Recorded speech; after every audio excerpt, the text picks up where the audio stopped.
తిరుమల శ్రీవారిని మంత్రి కొల్లి రవీంద్ర దర్శించుకున్నారు. నైవేద్య విరామ సమయంలో స్వామివారిని దర్శించుకుని మంత్రి మొక్కులు చెల్లించుకున్నారు. కూటమి ప్రభుత్వం ఏర్పడి 2 ఏళ్లు పూర్తయిన సందర్భంగా శ్రీవారికి కృతజ్ఞతలు తెలుపుకోవడానికి వచ్చినట్లు చెప్పారు. రాబోయే రోజుల్లో రాష్ట్రం మరింత అభివృద్ధి చెందాలని సీఎం చంద్రబాబుకు స్వామివారి మరిన్ని ఆసక్తులు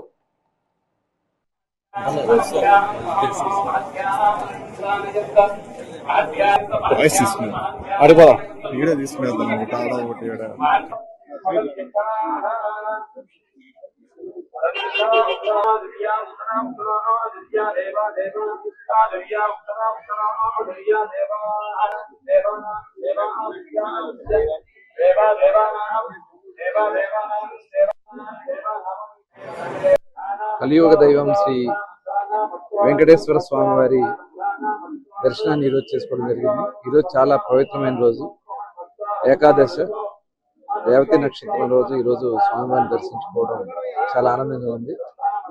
తప్పకుండా స్వామివారి ఆశీర్వచనాలు గౌరవ ముఖ్యమంత్రి చంద్రబాబు నాయుడు గారికి, అలాగే ఉప ముఖ్యమంత్రి పవన్ కళ్యాణ్ గారికి, లోకేష్ గారికి, ఈ ప్రభుత్వానికి, రాష్ట్ర ప్రజలకి ఆయన ఆశీర్వచనాలు ఉండాలని చెప్పి కోరుకుంటూ, ముఖ్యంగా ఈరోజు 2 సంవత్సరాలు పూర్తి చేసుకున్నాం.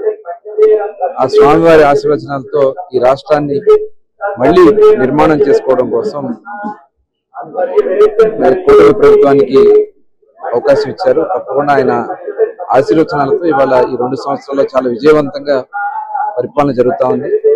అందరూ కూడా సుఖ సంతోషాలతో ఉండాలని చెప్పి కోరుకుంటూ, మరి చక్కటి వర్షాలు కురవాలి, చక్కని పంటలు పండాలి, అందరూ కూడా సుఖ సంతోషాలతో ఆనందంగా ఉండాలని చెప్పి కోరుకుంటూ, ఇక్కడ దేవాలయంలో కూడా చాలా పవిత్రత కనబడతా ఉంది, ఉట్టి కనబడతా ఉంది.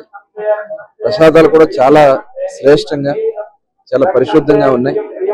మరి చాలా బాగా చేస్తున్నారు టీటీడీ దేవస్థానం వారిని మరొకసారి హృదయపూర్వక అభినందన తెలియజేసుకుంటూ, స్వామివారికి ఆశీర్వచనాలు అందరికీ ఉండాలని చెప్పి కోరుకుంటున్నాను.